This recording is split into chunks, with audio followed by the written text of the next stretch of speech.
ಆಯುಕ್ತರು ಕೇಂದ್ರೀಯ ಅಬಕಾರಿ ಸುಂಕಗಳು ಬೆಳಗಾವಿ ವಿರುದ್ಧ ಗೋದಾವರಿ ಸಕ್ಕರೆ ಕಾರ್ಖಾನೆಗಳ ನಿಗಮಿತ ಸಮೀರವಾಡ ಬಾಗಲಕೋಟೆ ಕೇಂದ್ರ ಅಬಕಾರಿ ಸುಂಕಗಳ ಅಧಿನಿಯಮ 1944ರ 35G ಪ್ರಕರಣದ ಅಡಿಯಲ್ಲಿ ಸಲ್ಲಿಸಲಾದ ಕೇಂದ್ರ ಅಬಕಾರಿ ಸುಂಕಗಳ ಅಪೀಲು ಸೆನ್ ವ್ಯಾಟ್ ಕ್ರೆಡಿಟ್ ನಿಯಮಗಳು 2004ರ 15ನೇ ನಿಯಮದೊಂದಿಗೆ ಓದಲಾದ ಹಣಕಾಸು ಅಧಿನಿಯಮ 1994ರ 76ನೇ ಪ್ರಕರಣ ತೆರಿಗೆದಾರರು ಜಿಟಿಎ ತೆರಿಗೆಯನ್ನು ಪಾವತಿಸುವುದಕ್ಕೆ ಸನ್ವ್ಯಾಟ್ ಕ್ರೆಡಿಟ್ ಅನ್ನು ಬಳಸಿಕೊಂಡು ಹಾಗೂ ಜಿಟಿಎ ಸೇವಾ ತೆರಿಗೆಗಳ ಸಂದಾಯದ ಪಾವತಿಗೂ ಅದನ್ನು ಮರುಬಳಕೆ ಮಾಡಿರುವುದರಿಂದ ಸೇವಾ ತೆರಿಗೆ ಹಾಗೂ ಬಡ್ಡಿ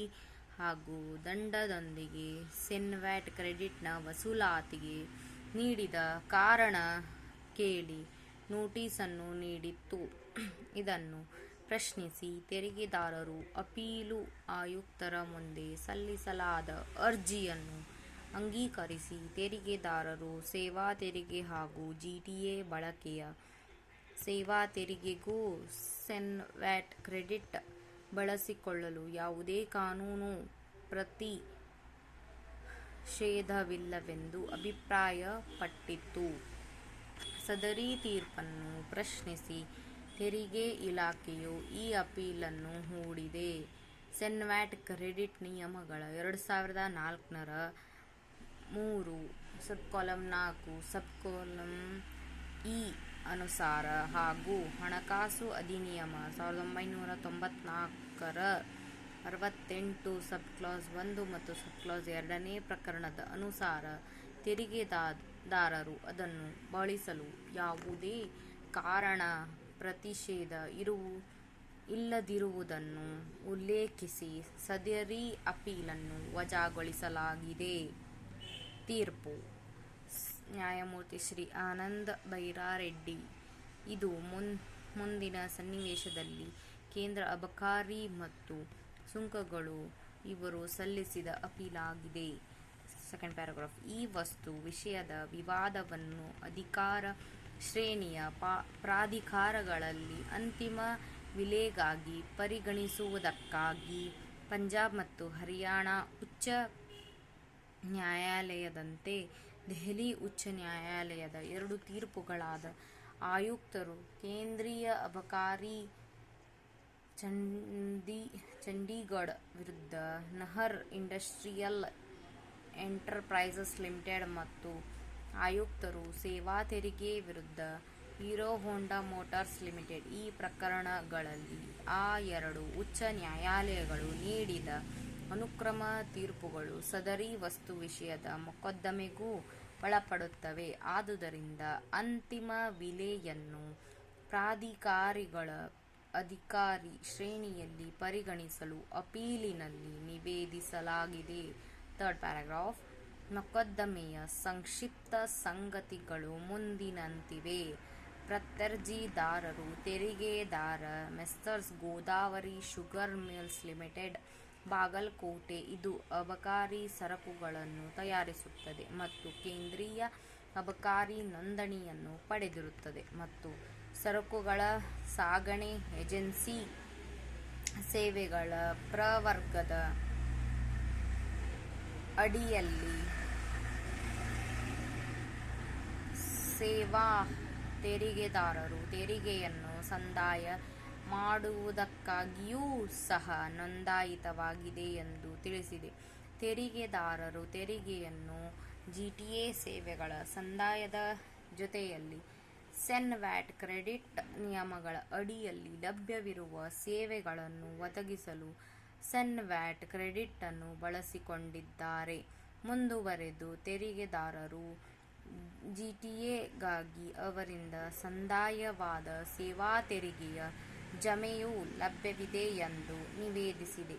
ತೆರಿಗೆದಾರರು ಸೇವಾ ತೆರಿಗೆ ಬಾಧ್ಯತೆಯನ್ನು ನಿರ್ವಹಿಸುವ ಪರಿಮಿತ ಉದ್ದೇಶಕ್ಕಾಗಿ ಮಾತ್ರವೇ ಸೇವೆಗಳನ್ನು ಒದಗಿಸುವವರೆಂದು ಭಾವಿಸಬೇಕೆಂದು ಕೇಂದ್ರ ಅಬಕಾರಿ ಸುಂಕಗಳ ಇಲಾಖೆ ವಾದಾಂಶಗಳನ್ನು ನಿವೇದಿಸಿದೆ.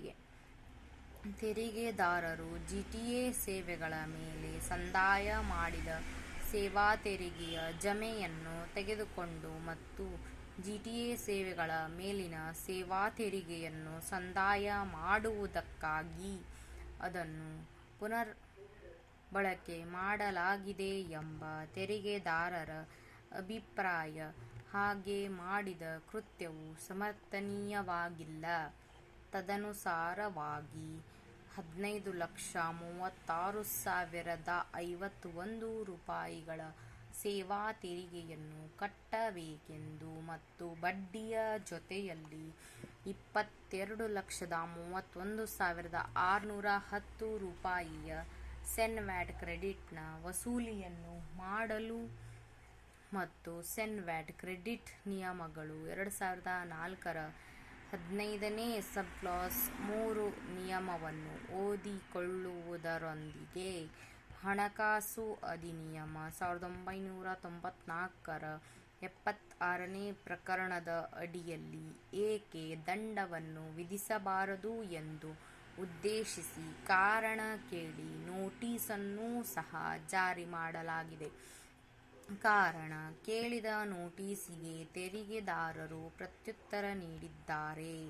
ನಿರ್ಣಾಯಕ ಪ್ರಾಧಿಕಾರವು ಅಧಿನಿಯಮ ಮತ್ತು ನಿಯಮಗಳ ನಿಬಂಧನೆಗಳಲ್ಲಿ ಅದರ ಬಡ್ಡಿಯ ಜೊತೆಯಲ್ಲಿ ಮತ್ತು ದಂಡವೂ ಸಹ ವಿಧಿಸಿರುವುದನ್ನು ಸಂಖ್ಯೆ 11/2006ರ ಎಡಿಸಿ ದಿನಾಂಕ 31/10/2006ರಂದು ಮೂಲ ಹಾಗೂ ಆದೇಶದ ಮೂಲಕ 15,36,051 ರೂಪಾಯಿಗಳನ್ನು ಮತ್ತು 22,31,610 ರೂಪಾಯಿಗಳನ್ನು ಸ್ವೀಕರಿಸಿದೆ.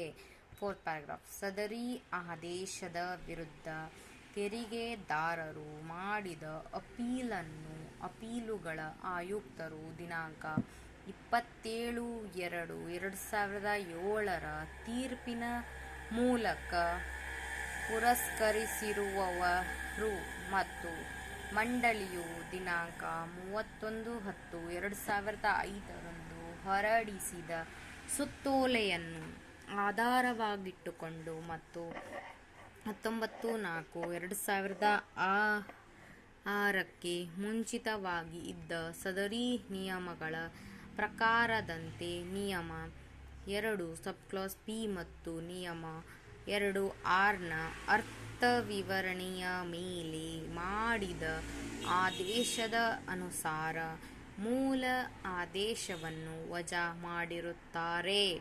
ಈ ಆದೇಶದಿಂದ ಬಾಧಿತರಾದ ಕೇಂದ್ರ ಅಬಕಾರಿ ಸೀಮಾಸುಂಕಗಳ ಇಲಾಖೆ, ಸೀಮಾಸುಂಕಗಳ ಅಬಕಾರಿ ಮತ್ತು ಸೇವಾ ತೆರಿಗೆ ಅಪೀಲು ನ್ಯಾಯಾಧಿಕರಣ ಬೆಂಗಳೂರು ಮುಂದೆ ಅಪೀಲನ್ನು ಸಲ್ಲಿಸಿರುತ್ತಾರೆ.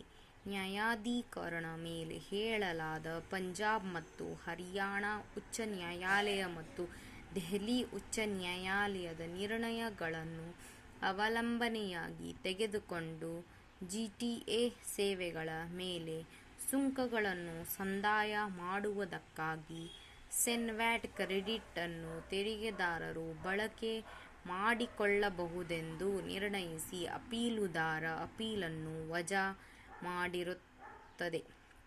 ಹೀಗೆ ವಜಾ ಮಾಡಿಕೊಂಡ ಆದೇಶವನ್ನು ಆಕ್ಷೇಪಿಸಿ ಸಲ್ಲಿಸಿದ ಪ್ರಸ್ತುತ ಅಪೀಲು ಇದಾಗಿದೆ. 5th paragraph. ಕೇಂದ್ರ ಅಬಕಾರಿ ಮತ್ತು ಸೀಮಾಸುಂಕ ಇಲಾಖೆ ಹಲವಾರು ಕಾರಣಗಳನ್ನು ಎತ್ತಿದೆ. ಪ್ರಾಧಿಕಾರಗಳ ಕ್ರಮಬದ್ಧ ಶ್ರೇಣಿಯ ಮುಂದೆ ಈ ಪ್ರಶ್ನೆಗಳನ್ನು ಎತ್ತಿರುತ್ತಾರೆ. ಅವೆಂದರೆ ನ್ಯಾಯಾಧೀಶರ ಪ್ರಕರಣವು ಸದರಿ ಆದೇಶವು ಮತ್ತು ಸರಿಯಾಗಿದೆ ಎಂದು ನೀಡಿದ ತೀರ್ಪಿನ ವಿರುದ್ಧ ಸಲ್ಲಿಸಿದ ಅಪೀಲನ್ನು ಆಯುಕ್ತರು ಪುರಸ್ಕರಿಸಿರುತ್ತಾರೆ. ಅದರಂತೆ ಅವರು ನ್ಯಾಯಾಧಿಕರಣದಂತೆ ನಿರ್ಣಯಿಸಿ ಮೇಲಿನ ತೀರ್ಪುಗಳು ಅಪರೂಪವಾಗಿಯೇ ಒಳಗೊಂಡಿರುತ್ತದೆ ಎಂದು ತಮ್ಮ ನಿರ್ಣಯದಲ್ಲಿ ನಿರೂಪಿಸಿರುವರು. ಜಿಟಿಎ ಸೇವೆಗಳ ಮೇಲೆ ಸೇವಾ ತೆರಿಗೆಯನ್ನು ಸಂದಾಯ ಮಾಡುವ ಉದ್ದೇಶಕ್ಕಾಗಿ ಸೆನ್ವ್ಯಾಟ್ ಕ್ರೆಡಿಟ್ ಅನ್ನು ಬಳಕೆ ಮಾಡಲು ಸಿಬಿಇಸಿ ಅವರ ಪೂರಕ ಸೂಚನೆಗಳಿರುವ ಉತ್ಪಾದನಾ ಸುಂಕಗಳ ಕೈಪಿಡಿಯು ಯಾವುದೇ ಕಾನೂನಿನ ಪ್ರತಿಷೇಧವನ್ನು ಸೂಚಿಸಿರುವುದಿಲ್ಲ. ಅದರ ಮೇಲೆ ಅವಲಂಬಿತವಾಗಿ ಪಂಜಾಬ್ ಮತ್ತು ಹರಿಯಾಣ ಉಚ್ಚ ನ್ಯಾಯಾಲಯ ಮತ್ತು ಅದರಂತೆ ದೆಹಲಿ ಉಚ್ಚ ನ್ಯಾಯಾಲಯ ಈ ಎರಡು ನ್ಯಾಯಾಲಯಗಳು ತೀರ್ಪು ನೀಡಿವೆ. ಅದಲ್ಲದೆ ಸೆನ್ವ್ಯಾಟ್ ಕ್ರೆಡಿಟ್ ನಿಯಮಗಳು 2004ರ ನಿಯಮ 3 ಸಬ್ಕ್ಲಾಸ್ 4 ಸಬ್ಕ್ಲಾಸ್ 2ರ ಪ್ರಕಾರದಂತೆ ಸೆನ್ವ್ಯಾಟ್ ಕ್ರೆಡಿಟ್ ಅನ್ನು ಹಣಕಾಸು ಅಧಿನಿಯಮ 1994ರ 68ನೇ ಪ್ರಕರಣವನ್ನು ಓದಿಕೊಳ್ಳುವುದರೊಂದಿಗೆ ಸೆನ್ವ್ಯಾಟ್ ಕ್ರೆಡಿಟ್ ನಿಯಮಗಳು 2004ರ ನಿಯಮ 3 ಸಬ್ಕ್ಲಾಸ್ 4ರಂತೆ ಪಡೆದುಕೊಂಡ ಯಾವುದೇ ಸೇವೆಗಳ ಮೇಲೆ ಸೇವಾ ತೆರಿಗೆಯ ಸಂದಾಯಕ್ಕಾಗಿ ಬಳಸಿಕೊಳ್ಳಬಹುದಾಗಿದೆ. ಅದರಂತೆ ನಿರ್ದಿಷ್ಟವಾಗಿ ಈ ಮುಂದಿನ ಉದ್ಧೃತ ಭಾಗವನ್ನು ಉಲ್ಲೇಖ ಮಾಡಿದೆ. ಸೆನ್ವ್ಯಾಟ್ ಜಮೆಯನ್ನು ಯಾವುದೇ ಅಂತಿಮ ಉತ್ಪನ್ನದ ಮೇಲೆ ಯಾವುದೇ ಉತ್ಪಾದನಾ ಸುಂಕವನ್ನು ಅಥವಾ ತೆಗೆದುಹಾಕಬಹುದಾದಂಥ ಅಥವಾ ಭಾಗಶಃ ಸಂಸ್ಕರಿತ ಉತ್ಪನ್ನಗಳು ಇದ್ದರೆ ಅಂಥ ಉತ್ಪನ್ನಗಳ ಮೇಲೆ ತೆಗೆದುಕೊಂಡ ಸೆನ್ವ್ಯಾಟ್ ಜಮೆಗೆ ಸಮಾನವಾದ ಮೊಬಲಗನ್ನು ಅಥವಾ ತೆಗೆದುಹಾಕಬಹುದಾದಂಥ ಬಂಡವಾಳ ಸರಕುಗಳು ಇದ್ದರೆ ಅಂಥ ಬಂಡವಾಳ ಸರಕುಗಳ ಮೇಲೆ ತೆಗೆದುಕೊಂಡ ಪೆನ್ವ್ಯಾಟ್ ಜಮೆಗೆ ಸಮಾನವಾದ ಮೊಬಲಗನ್ನು ಅಥವಾ ಕೇಂದ್ರೀಯ ಅಬಕಾರಿ ಸುಂಕಗಳ ನಿಯಮಗಳು 2002ರ 16ನೇ ನಿಯಮದ 2ನೇ ಉಪನಿಯಮದ ಅಡಿಯಲ್ಲಿನ ಮೊಬಲಗನ್ನು ಅಥವಾ ಯಾವುದೇ ಪಡೆದುಕೊಂಡ ಸೇವೆಯ ಮೇಲಿನ ಸೇವಾ ತೆರಿಗೆಯನ್ನು ಸಂದಾಯ ಮಾಡುವುದಕ್ಕಾಗಿ ಬಳಸಿಕೊಳ್ಳಬಹುದು. ಹಣಕಾಸು ಅಧಿನಿಯಮ 1994ರ 68ನೇ ಪ್ರಕರಣದ ಸಬ್ಕ್ಲಾಸ್ 1 ಮತ್ತು ಸಬ್ಕ್ಲಾಸ್ 2ನೇ ಉಪಪ್ರಕರಣಗಳು ಮುಂದಿನಂತಿವೆ. 68 ಸೇವಾ ತೆರಿಗೆಯ ಸಂದಾಯ. ಪ್ರತಿಯೊಬ್ಬ ವ್ಯಕ್ತಿ ಯಾವುದೇ ವ್ಯಕ್ತಿಗೆ ಒದಗಿಸಿದ ಸೇವೆಗೆ ವಿಧಿಸಬಹುದಾದ ಸೇವಾ ತೆರಿಗೆಯನ್ನು ನಿಯಮಿಸಬಹುದಾದಂಥ ರೀತಿಯಲ್ಲಿ ಮತ್ತು ಅವಧಿಯೊಳಗಾಗಿ 66ನೇ ಪ್ರಕರಣದಲ್ಲಿ ನಿರ್ದಿಷ್ಟಪಡಿಸಿದ ದರದಲ್ಲಿ ಸೇವೆ ಪಡೆದುಕೊಂಡ ವ್ಯಕ್ತಿಯು ಸೇವಾ ತೆರಿಗೆಯನ್ನು ಸಂದಾಯ ಮಾಡತಕ್ಕದ್ದು. 1ನೇ ಉಪಪ್ರಕರಣದಲ್ಲಿ ಏನೇ ಒಳಗೊಂಡಿದ್ದರೂ ಕೇಂದ್ರ ಸರ್ಕಾರವು ಯಾವುದೇ ತೆರಿಗೆ ವಿಧಿಸಬಹುದಾದ ಸೇವೆಗಳ ಸಂಬಂಧದಲ್ಲಿ ರಾಜ್ಯಪತ್ರದಲ್ಲಿ ಅಧಿಸೂಚಿಸಲಾದಂತೆ 66ನೇ ಪ್ರಕರಣದಲ್ಲಿ ನಿರ್ದಿಷ್ಟಪಡಿಸಿದ ದರದಲ್ಲಿ ನಿಯಮಿಸಿದಂಥ ರೀತಿಯಲ್ಲಿ ಅಂಥ ವ್ಯಕ್ತಿಯು ಸೇವಾ ತೆರಿಗೆಯನ್ನು ಸಂದಾಯ ಮಾಡತಕ್ಕದ್ದು ಮತ್ತು ಅಂಥ ಸೇವೆಗೆ ಸಂಬಂಧಿಸಿದಂತೆ ಸೇವಾ ತೆರಿಗೆಯನ್ನು ಸಂದಾಯ ಮಾಡುವುದಕ್ಕಾಗಿ ವ್ಯಕ್ತಿಯು ಹೊಣೆಯಾಗಿದ್ದರೆ ಅಂಥ ವ್ಯಕ್ತಿಗೆ ಈ ಅಧ್ಯಾಯದ ಎಲ್ಲ ಉಪಬಂಧಗಳು ಅನ್ವಯಿಸತಕ್ಕದ್ದು. ಸೇವೆಯನ್ನು ಒದಗಿಸುವವರಿಗೆ ಸೇವಾ ತೆರಿಗೆ ಮತ್ತು ಪ್ರಯೋಜನಗಳನ್ನು ಪುರಸ್ಕರಿಸುವುದಕ್ಕೆ ನಿರ್ದಿಷ್ಟಪಡಿಸಿದ ಉಲ್ಲೇಖಗಳ ದೃಷ್ಟಿಕೋನದಲ್ಲಿ ಹಣಕಾಸು ಅಧಿನಿಯಮ 1994ರ 68ನೇ ಸಬ್ಕ್ಲಾಸ್ 2ನೇ ಪ್ರಕರಣವು ಸೃಜಿಸಿದ ಚಿತ್ರಣವನ್ನು ಓದಿಕೊಳ್ಳುವುದರೊಂದಿಗೆ ಈ ನ್ಯಾಯಾಲಯವು ಪಂಜಾಬ್ ಮತ್ತು ಹರಿಯಾಣ ಉಚ್ಚ ನ್ಯಾಯಾಲಯ ನಹರ್ ಇಂಡಸ್ಟ್ರೀಸ್ ಎಂಟರ್ಪ್ರೈಸ್ ಲಿಮಿಟೆಡ್ ಮೊಕದ್ದಮೆಯಲ್ಲಿ ನಿರ್ಣಯವನ್ನು ಮತ್ತು ಕಾರಣಗಳನ್ನು ಒಪ್ಪಿಕೊಳ್ಳದಿರುವುದಕ್ಕೆ ಯಾವುದೇ ಆಧಾರಗಳು ಇಲ್ಲವೆಂದು ಅಭಿಪ್ರಾಯವನ್ನು ಹೊಂದಿದೆ. ಈ ಪರಿಣಾಮವಾಗಿ ಅಪೀಲು ವಿಫಲಗೊಂಡಿದೆ ಮತ್ತು ತೆರಿಗೆದಾರರ ಪರವಾಗಿ ಮತ್ತು ಕೇಂದ್ರ ಅಬಕಾರಿ ಸೀಮಾ ಸುಂಕದ ವಿರುದ್ಧವಾಗಿ ಕಾನೂನಿನ ಪ್ರಶ್ನೆಗಳ ಉತ್ತರವಾಗಿದೆ. ಪ್ರಸ್ತುತ ಅಪೀಲಿನಲ್ಲಿ ಗುಣಾರ್ಹತೆಗಳ ಕೊರತೆ ಕಂಡುಬಂದಿದೆ ಮತ್ತು ಈ ಅಪೀಲನ್ನು ವಜಾಗೊಳಿಸಿದೆ.